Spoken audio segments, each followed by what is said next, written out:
Hello, second graders. Miss Hess here in the library. Hey, I was upstairs talking with your second grade teachers this morning, and they tell me that you are starting on a new unit in literacy, and your topic is how wind and water change the earth. So I found a really good book that supports that topic. It's called Erosion, as you can see on my screen here. I used Mac and Via.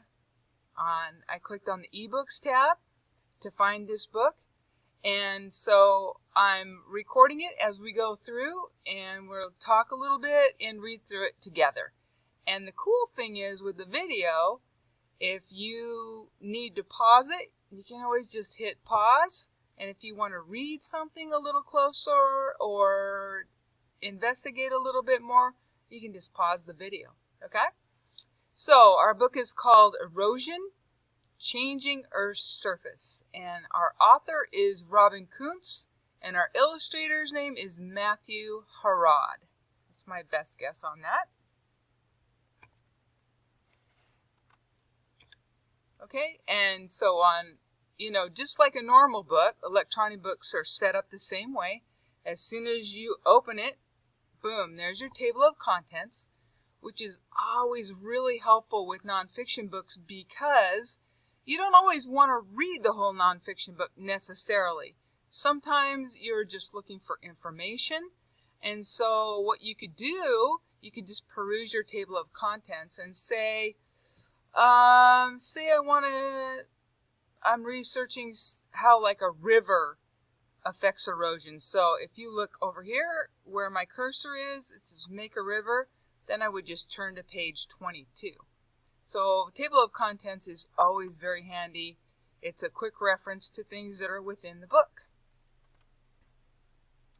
Okay, so we'll begin our story now. It's not really a story, it's information, right? So, the forces of change. A brick building on a street corner is crumbling away.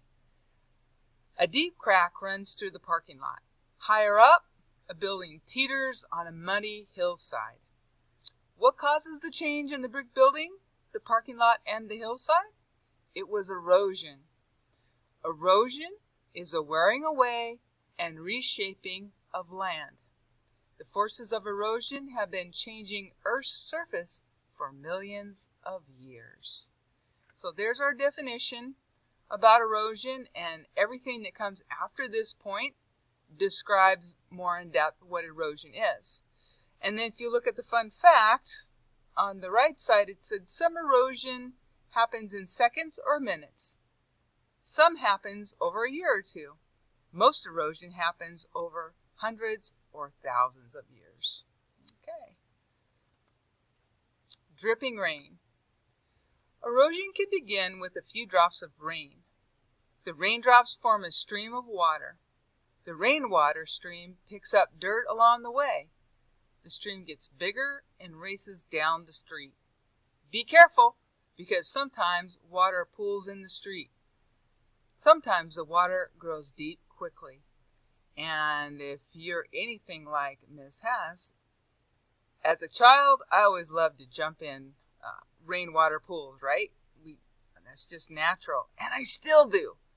So I hope you do too, and I hope that sometimes you just can get wet, right? It's always good. Roaring rivers. The stream from the street joins with other streams and pours into lakes and rivers. The water picks up rocks along the way. The rocks grind along the bottom of the riverbed. The flowing water also washes dirt from the riverbeds. In these ways, rivers can cut deep gaps through the landscape. Rivers flow to the oceans and leave behind a lot of dirt. The dirt is made of sand, pebbles, soils, and rocks. It is full of good nutrients for growing plants. And our fun fact on the right side says, waterfalls can form when water flows over soft rock.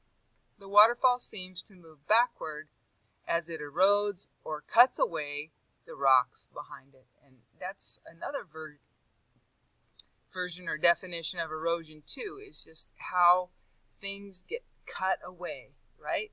to the forces of wind and water. Okay?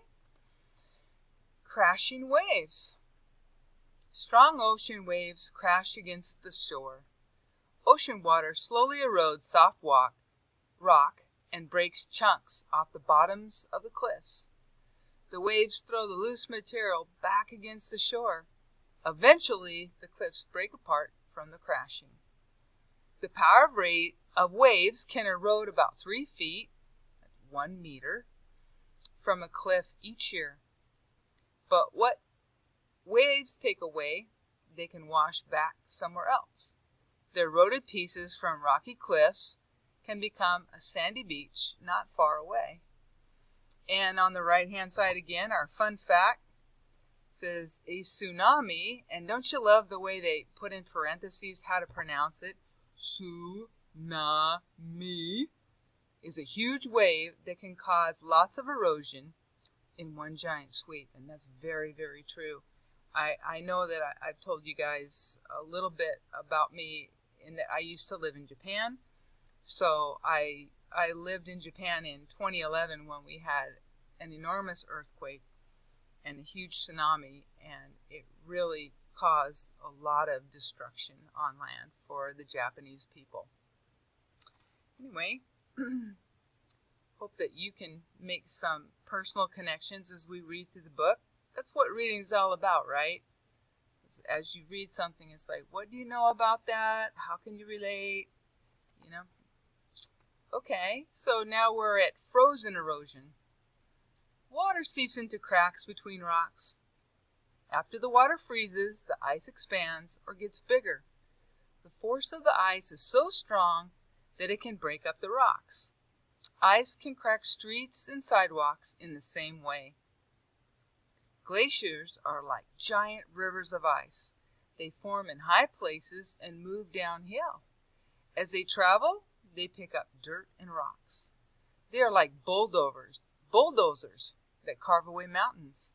Glaciers leave deep valleys. As the ice melts, the loose dirt and rocks get dumped on the land. Okay, and I was unable to see that fun fact because of this blue bar here. Let's see if I can make that go away. You know how this blue bar is down at the bottom? You can just click over on the right, and that usually makes it go away, but it didn't. That's okay. So we'll just live with the blue bar. All right, now we're on caves. Carving caves. Drip, drip, drip. Raindrops slip past tree roots and erode away soft rocks underground. Little cracks get bigger. Over a long period of time, raindrops can carve out large underground caves. Underground, raindrops pick up chemicals from the soil and soft rocks. They become a mix of rainwater, acids, and minerals. Inside the caves, the chemicals create new rocks. The dripping drops make stalactites on the ceiling and stalagmites on the cave floor. And you can see that picture there a little bit. They don't really have the stalactites showing very well from the top of the cave, but you can see the stalagmites coming up from the bottom. So if you've ever been in a cave like that, wow, it's almost as like you've walked into some prehistoric time. It's pretty interesting. And our fun fact says the longest cave in the world is Mammoth Cave in Kentucky. It has more than 350 miles of passages. Okay. And whipping wind. Whoops. Wind is the other force of erosion, and wind batters everything in its path. Wind can wear away buildings and carve away stone. Wind also helps to do its work. Sand carried by the wind rubs against objects that the wind hits. Wind can form sand dunes and make sharp rocks smooth. And our fun fact says, painters use strong blasts of air filled with sand to remove old paint from dirt and dirt from stone walls. This process is called sandblasting. Okay, cool. And this is called fast erosion. Erosion often takes thousands or millions of years to shape the land. Heavy rain and super high winds speed up erosion. Landslides and hurricanes can bury houses and damage cities in just moments. And that's our severe weather can really impact the earth, right? People can also cause fast erosion by removing nature's erosion protection. They cut down trees for farming and cut away mountains for new roads. They stop rivers with dams and let cattle eat all the grass. So, and this is very bad for the earth. There's a lot of things that people do that have really big consequences for us when we have big storms. A lot of damage can happen because of things that people do. And it's a not so fun fact this time. It says in the 1930s, U.S. farmers lost tons of soil to wind. There were no plants to keep the soil from blowing away. The sky turned black as winds carried away bits of soil. The eroded farmland was called the Dust Bowl. And that was a really bad era in U.S. history. And you can read more about the Dust Bowl in your local library. Yeah. So this section is called Living with Erosion. People have learned ways to help stop the erosion they cause. Farmers plant trees to block the wind. They plant seeds in strips instead of plowing all the soil at once. They grow crops on hillsides in patterns so rain won't wash away the soil. Ranchers are learning not to let their cattle and sheep eat all of the grass. Loggers are cutting down some trees and letting others stand. We can't stop all the causes of fast erosion, but we can do our best to slow it down. And our fun fact says, drains and sewers near buildings and roads let rainwater run away quickly and safely. Without them, there would be more erosion of gardens, yards, parks, and playing fields. And that was the end of our nonfiction book. And it's kind of cool. I like how they give us an activity that we can try at home to like do a little experiment. So if you are just like so bored from being locked in your house for all these days, maybe you could try this out. You could freeze the video right here and you can read everything and jot down a couple of notes of how to do this experiment. But maybe you can try the Make a River on the left-hand side